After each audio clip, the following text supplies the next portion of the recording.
तिब्बत का वो खतरनाक तांत्रिक जिसने एक ही रात में करीब 80 लोगों की हत्या करके पूरे गांव को नष्ट कर दिया था। फिर भी वो हत्यारा कैसे कैलाश पर्वत की चोटी तक पहुंचने वाला इकलौता इंसान बना। कैलाश की चोटी पर पहुंचकर जब वो नीचे आया तो उसने कैलाश पर्वत के रहस्य के बारे में ऐसा क्या बताया कि आज भी लोग तिब्बत में उसे भगवान का रूप मानते हैं। और उसके जीवन में एक ऐसी घटना घटती है कि वो खूंखार तांत्रिक से एक पूजनीय संत बन जाता है। ये वो खतरनाक तांत्रिक की कहानी है जो आपको सोचने पर मजबूर कर देगी, क्योंकि ये कहानी है कैलाश पर्वत पर सफल चढ़ाई करने वाले एकमात्र इंसान मिलारेपा की। तिब्बत के रहस्यमयी और खतरनाक पहाड़ों के बीच एक ऐसा नाम उभरा जिसने इतिहास के पन्नों में न केवल अपने काले जादू की वजह से जगह बनाई, बल्कि आत्मज्ञान की ऊंचाइयों को छूकर भगवान के रूप में पूजनीय भी बन गया।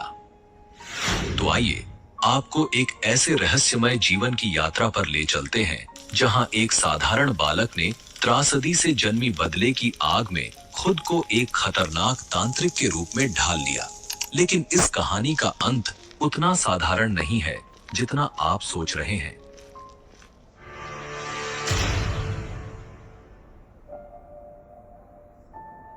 तिब्बत की ठंडी हवाओं में एक समय ऐसा भी था जब जीवन शांति और समृद्धि से भरा हुआ था। 11वीं शताब्दी के उत्तरार्ध में तिब्बत के दक्षिणी भाग में स्थित एक गांव में थोपगा का जन्म हुआ था, जिन्हें हम मिलारेपा के नाम से जानते हैं। वो एक सुखी संपन्न परिवार में पले बढ़े। उनके पिता एक सफल जमींदार थे जिनकी संपत्ति, भूमि और पशुधन गांव में प्रतिष्ठा का प्रतीक थे। मिलारेपा का बचपन आराम और प्रेम में बीता। अपने माता पिता के इकलौते पुत्र होने के नाते उन्हें हर खुशी और सुविधा मिली। उनके साथ उनकी छोटी बहन भी थी और परिवार का जीवन खुशहाल था।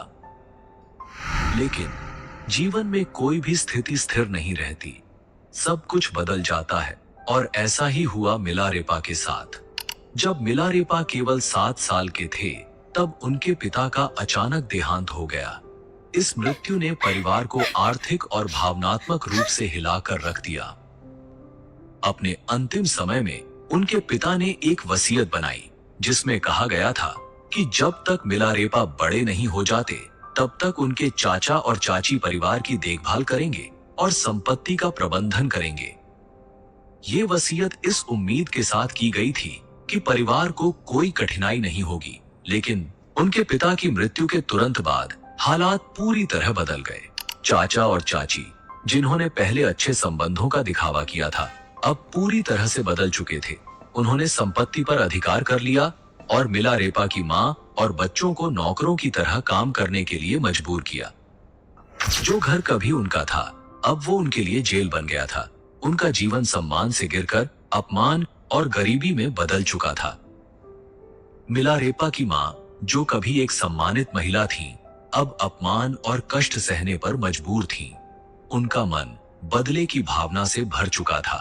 उन्होंने बार बार अपनी संपत्ति वापस पाने की कोशिश की, लेकिन हर बार नाकामी मिली। गांव के लोग इस अन्याय को चुपचाप देख रहे थे, लेकिन किसी ने मदद करने की हिम्मत नहीं की। अंत में उनकी मां ने एक कठोर निर्णय लिया। उन्होंने मिलारेपा से कहा, अगर हम अपनी संपत्ति वापस नहीं पा सकते तो हमें उन लोगों से बदला लेना चाहिए जिन्होंने हमें बर्बाद किया है। ये शब्द, ये भावना मिलारेपा के जीवन की दिशा बदलने वाली थी। बदले की भावना उनके मन में गहराई तक समा चुकी थी।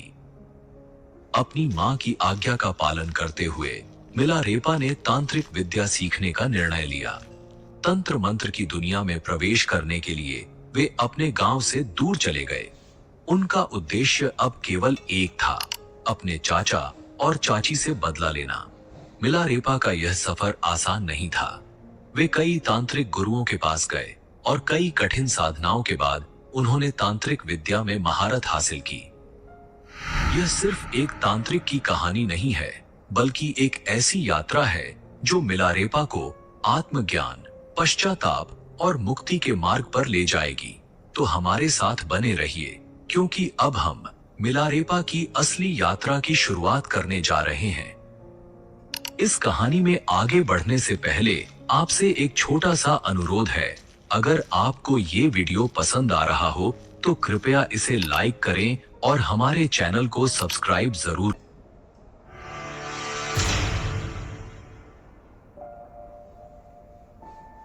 मिलारेपा का जीवन तिब्बत की वादियों में एक साधारण लड़के के रूप में शुरू हुआ था, लेकिन किसे पता था कि वही बालक एक दिन तंत्र विद्या की गहरी, रहस्यमय और अंधेरी दुनिया में कदम रखेगा।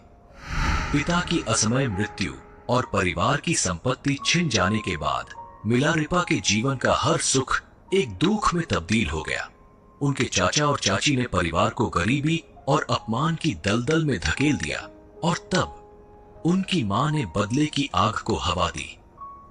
मां के कड़वे शब्द, अपमान और दुख से प्रेरित होकर मिलारेपा ने एक कठोर निर्णय लिया। उन्होंने तांत्रिक विद्या सीखने का संकल्प लिया। उनके गुरु थे युंगटन, एक भयानक तांत्रिक जिनकी शक्तियां अद्वितीय मानी जाती थीं। युंगटन के संरक्षण में मिलारेपा ने तांत्रिक विद्या की गहन शिक्षा ली।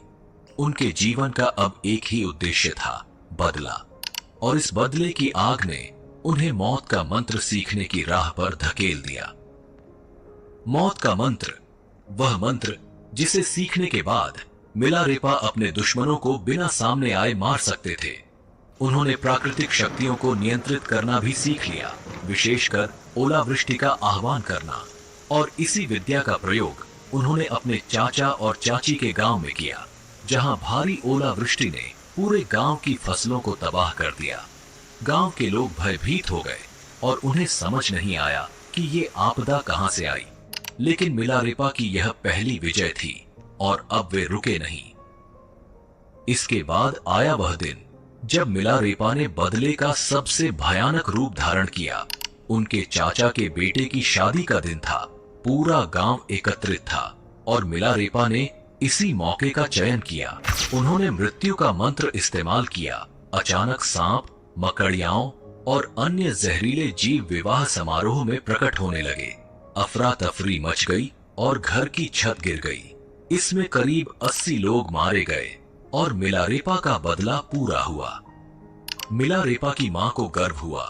उन्होंने गांव में घोषणा की कि उनका बेटा बदला ले चुका है।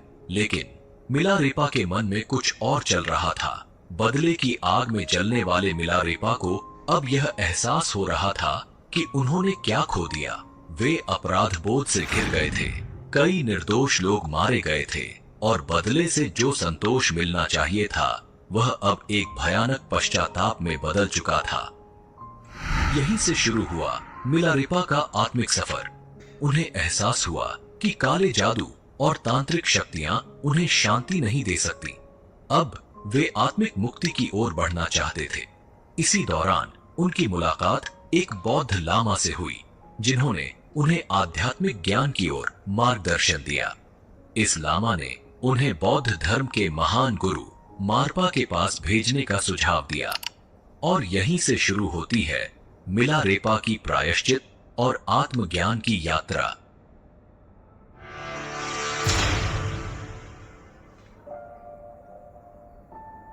मिलारेपा की जीवन यात्रा में एक बड़ा मोड़ तब आया जब उन्होंने तंत्र विद्या और काले जादू के माध्यम से अपने दुश्मनों से बदला लेने के बाद गहरे पश्चाताप का अनुभव किया। उन्हें एहसास हुआ कि इन विधाओं ने उन्हें सिर्फ विनाश और दुख की ओर धकेला है। अब उनके मन में आत्मिक मुक्ति और शांति की चाह जागृत हुई। इसी समय उनकी मुलाकात एक बौद्ध लामा से हुई, जिन्होंने उन्हें गुरु मारपा लौटसावा के पास जाने की सलाह दी।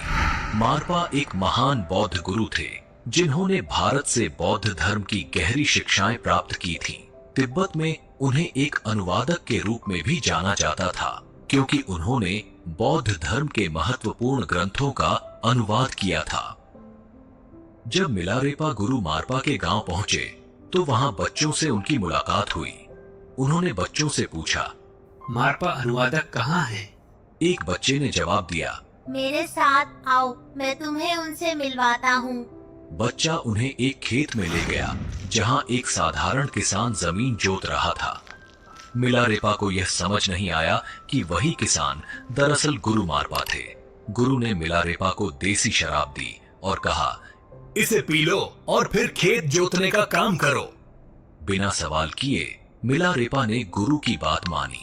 काम पूरा करने के बाद जब बच्चे ने बताया कि यह व्यक्ति ही गुरु मारपा थे, तो मिलारेपा को भारी आश्चर्य हुआ। उन्होंने गुरु के चरणों में गिरकर अपने पाप, पछतावा और आत्मिक मुक्ति की इच्छा व्यक्त की। लेकिन गुरु मारपा ने उन्हें तुरंत कोई शिक्षा देने के बजाय कठिन परीक्षाओं से गुजारा। मिलारेपा ने झुककर मारपा से कहा, मैं आपसे धर्म की दीक्षा चाहता हूँ।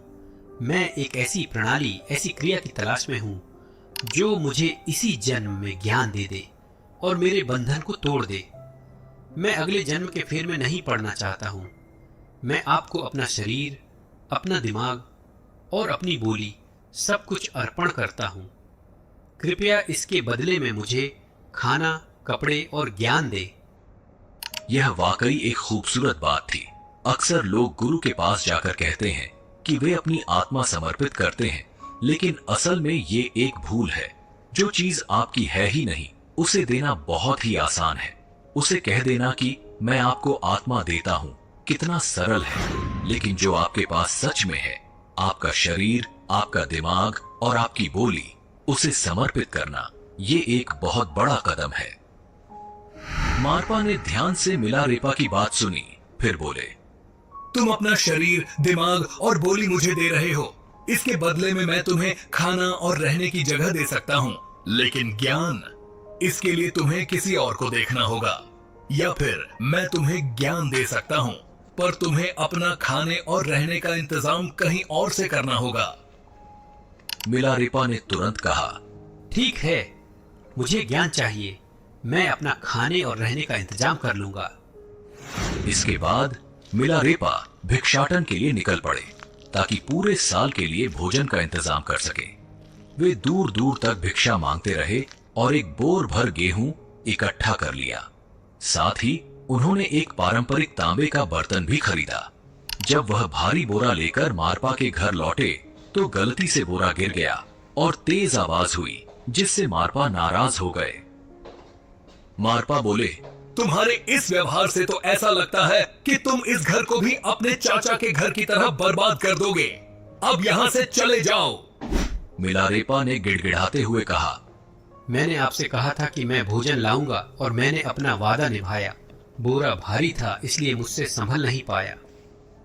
मारपा ने गंभीरता से कहा, तुम्हारे बोरे को रखने के तरीके से ही तुम्हारे व्यवहार का आकलन होता है।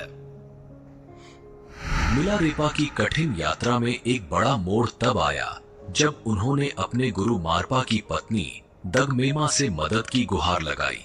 दगमेमा ने उनके प्रति सहानुभूति दिखाई और मारपा से कहा, आप मिलारेपा को क्यों नहीं सिखाते? वह अच्छी तरह से हमारी सेवा कर रहा है। मारपा ने जवाब दिया, अगर यह मेरे बेटे के लिए 3 कोनों वाला घर बना देगा तो मैं इसे सिखाऊंगा, लेकिन शर्त यह है कि इसे अकेले बनाना होगा, किसी की भी मदद नहीं लेनी होगी। मारपा ने मिलारेपा को पहला कार्य दिया, एक गोलाकार टावर का निर्माण करना। यह काम उन्होंने अकेले करना था, बिना किसी की मदद के। मिलारेपा ने अपनी पूरी निष्ठा के साथ इस कार्य को शुरू किया। उन्होंने लकड़ियां काटी, पत्थर इकट्ठे किए और बिना सहायता के टावर बनाने लगे। कई महीनों की मेहनत के बाद जब टावर लगभग पूरा हो गया तो मारपा ने अचानक कहा, इस टावर को गिरा दो और सारे पत्थर और लकड़ियां वहीं वापस रख दो जहां से उन्हें लाया था। पहली परीक्षा के बाद मारपा ने उन्हें दूसरा कार्य दिया, अर्धचंद्राकार टावर बनाने का। मिलारेपा ने फिर से इस कार्य को स्वीकार किया और पूरी मेहनत से निर्माण किया। लेकिन जब यह टावर भी तैयार हो गया तो मारपा ने फिर से कहा, इसे भी गिरा दो और सारे पत्थर वापस वहीं रख दो। तीसरी परीक्षा में मिलारेपा को त्रिकोणीय भवन बनाने का आदेश मिला। इस बार भी उन्होंने बिना किसी शिकायत के यह काम किया। लेकिन जब भवन तैयार होने के करीब था, मारपा ने फिर से नाराजगी जताई और कहा, इसे भी गिरा दो और सारे पत्थर वहीं रख दो। इन परीक्षाओं के दौरान मिलारेपा का शरीर पूरी तरह थक गया था। उनके हाथों और पीठ पर घाव हो गए थे, लेकिन उनके धैर्य और समर्पण में कोई कमी नहीं आई। मारपा की पत्नी दगमेमा ने मिलारेपा की कड़ी मेहनत देखी। उन्हें सहानुभूति हुई और उन्होंने मारपा से कहा, अब समय आ गया है कि आप मिलारेपा को सिखाएं। वह बहुत समय से हमारी सेवा कर रहा है। मारपा ने अंततः यह स्वीकार किया कि मिलारेपा अब पूरी तरह शुद्ध हो चुके हैं। उन्होंने मिलारेपा को आध्यात्मिक शिक्षा देना शुरू किया। मारपा ने उन्हें महामुद्रा ध्यान सिखाया, जो आत्मा की गहराइयों में उतरने का मार्ग प्रदान करता है। जब मिलारेपा की साधना उच्चतम स्तर पर पहुंच गई, तब मारपा ने उन्हें डाकिनी साधना करने का आदेश दिया। यह साधना साधारण नहीं थी और इसके लिए उच्च आत्मिक शक्ति और धैर्य की आवश्यकता थी। मारपा ने मिलारेपा को एक अंधेरे कमरे में बंद कर दिया और एक विशेष मंत्र दिया, जिसे उन्हें लगातार 3 दिन तक जपना था। अंततः तीसरे दिन डाकिनी प्रकट हुई और उन्होंने मिलारेपा से कहा, तुम्हारी साधना अब लगभग पूरी हो चुकी है, लेकिन तुम्हारे गुरु के पास एक अंतिम शिक्षा अभी बाकी है। यह सुनकर मिलारेपा ने गुरु मारपा से बात की। मारपा ने उत्तर दिया, मैंने तुम्हें जितनी भी शिक्षाएं प्राप्त की हैं, वह सब दे दी हैं, लेकिन अब तुम्हें हमारे गुरु नरोपा के पास जाना होगा। मारपा और मिलारेपा ने भारत की यात्रा की और गुरु नरोपा के पास पहुंचे। नरोपा ने मिलारेपा को अंतिम शिक्षा प्रदान की, जिसे आत्मज्ञान का अंतिम स्तर माना जाता है। नरोपा ने आशीर्वाद देते हुए कहा, तुम्हारी साधना अब पूरी हो चुकी है। इस प्रकार मिलारेपा की यात्रा उन्हें आत्मज्ञान की उच्चतम अवस्था में ले गई। अब वह केवल एक साधारण योगी नहीं, बल्कि एक महान संत और कवि के रूप में प्रकट हुए। अगले 2 चैप्टर्स में हम देखेंगे कैसे मिलारेपा ने कैलाश पर्वत पर सफल चढ़ाई की और उस पवित्र पर्वत के रहस्यों के बारे में उन्होंने क्या बताया, और आखिरकार मिलारेपा की मृत्यु किस कारण से हुई। इन अनसुलझे सवालों का जवाब जानने के लिए हमारे साथ बने रहिए।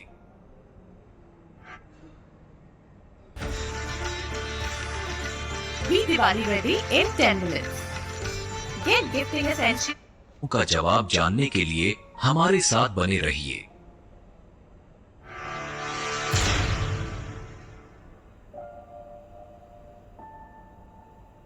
मिलारेपा का जीवन कई रहस्यों और अद्भुत घटनाओं से भरा हुआ है, लेकिन इनमें से सबसे रहस्यमय और अनूठी घटना थी कैलाश पर्वत की चढ़ाई। कैलाश पर्वत एक ऐसा स्थान जिसे तिब्बत के साथ साथ हिंदू, बौद्ध, जैन और बोन धर्मों में भी अत्यधिक पवित्र माना जाता है। भगवान शिव का निवास, ब्रह्मांड का केंद्र और आध्यात्मिक रहस्यों का अद्भुत प्रतीक। इस पवित्र पर्वत पर चढ़ना हमेशा से एक असंभव कार्य माना जाता रहा है। हजारों लोग आए, लेकिन कोई इस अद्भुत पर्वत की चोटी तक नहीं पहुंच सका, सिवाय एक मिलारेपा। 1093 ईस्वी, यही वह समय था जब मिलारेपा ने कैलाश पर्वत की चढ़ाई शुरू की। लेकिन ये कोई साधारण चढ़ाई नहीं थी। ये शारीरिक विजय नहीं, बल्कि आत्मिक और दिव्य अनुभव की खोज थी। मिलारेपा की यह यात्रा आध्यात्मिक रूप से इतनी महत्वपूर्ण थी कि हर कदम एक नई साधना और ब्रह्मांड के रहस्यों को समझने का प्रयास था। कैलाश की इस यात्रा में उनकी मुलाकात हुई बोन धर्म के एक प्रसिद्ध प्रचारक नरोवान जी से। नरोवान जी ने मिलारेपा को एक चुनौती दी, जो पहले कैलाश पर्वत की चोटी पर पहुंचेगा उसका कैलाश पर वर्चस्व होगा। यह एक आध्यात्मिक और शारीरिक दौड़ थी और मिलारेपा ने इस चुनौती को स्वीकार कर लिया। नरोवान जी ने तेजी से चढ़ाई शुरू की, लगातार आगे बढ़ते रहे, लेकिन मिलारेपा थोड़ी देर ध्यान मुद्रा में बैठ गए। कुछ समय बाद नरोवान जी जब चोटी के बहुत पास पहुंचे तो सूरज की पहली किरण उनके चेहरे पर पड़ी। वह किरण इतनी तीव्र और शक्तिशाली थी कि उन्हें पीछे हटना पड़ा, और इस बीच मिलारेपा ने बिना किसी रुकावट के अपनी चढ़ाई जारी रखी और अंततः वे नरोवान जी से पहले छोटी तक पहुंच गए। यह केवल शारीरिक विजय नहीं थी, यह थी मिलारेपा की आध्यात्मिक शक्ति और दिव्य शक्तियों का दर्शन। एक ऐसी चढ़ाई जो आज भी एक रहस्य बनी हुई है। कैलाश पर्वत की चोटी पर पहुंचकर मिलारेपा ने कुछ अद्भुत और अनजाने रहस्यों का अनुभव किया। उन्होंने कहा कि यह पर्वत साधारण लोगों के लिए नहीं है और कोई साधारण व्यक्ति यहां चढ़ने का प्रयास न करे, क्योंकि यह भगवान शिव का पवित्र निवास है। यहां चढ़ाई करना उनके ध्यान में विघ्न डालने जैसा है। जैसे हम मंदिर की छत पर नहीं चढ़ते, वैसे ही कैलाश पर चढ़ाई करना भगवान शिव के सम्मान का उल्लंघन होगा। मिलारेपा के इस उपदेश ने यह संदेश दिया कि कैलाश पर्वत पर चढ़ाई केवल उन्हीं के लिए संभव है जिन्होंने अपनी आत्मा की गहराइयों में उच्च साधना प्राप्त की हो। अगर आप पर्वत की चढ़ाई के बाद मिलारेपा ने अपनी साधनाओं और ध्यान के माध्यम से आत्मज्ञान की ऊंचाइयों को छू लिया। उन्होंने अपने शिष्यों को ध्यान और तपस्या की गूढ़ विधियां सिखाईं ताकि वे भी आत्मज्ञान की राह पर चल सकें।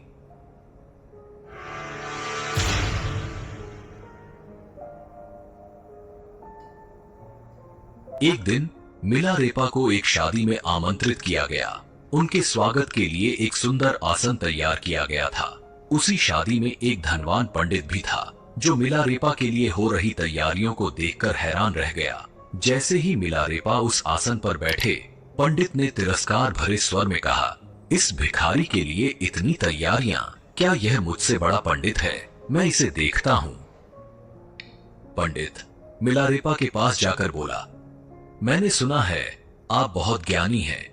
मैं चाहता हूं कि आप इन किताबों को पढ़कर अपना ज्ञान साबित करें। मिलारेपा ने शांत स्वर में उत्तर दिया, इन सांसारिक किताबों को पढ़कर सच्चा ज्ञान नहीं मिलता, इसलिए मैं ऐसा नहीं करूंगा। यह सुनकर पंडित हंसा और बोला, मुझे पता था कि तुम ऐसा ही कहोगे। मैं तुम्हें बेनकाब करने ही आया था। उसने बदतमीजी से बातें जारी रखी, जिसे देखकर आसपास के लोग उसे रोकने लगे, लेकिन पंडित और गुस्से में भर गया और वहां से चला गया। अपने मन में बदले की भावना रखते हुए पंडित ने योजना बनाई कि वह किसी भी तरह मिलारेपा को मार देगा।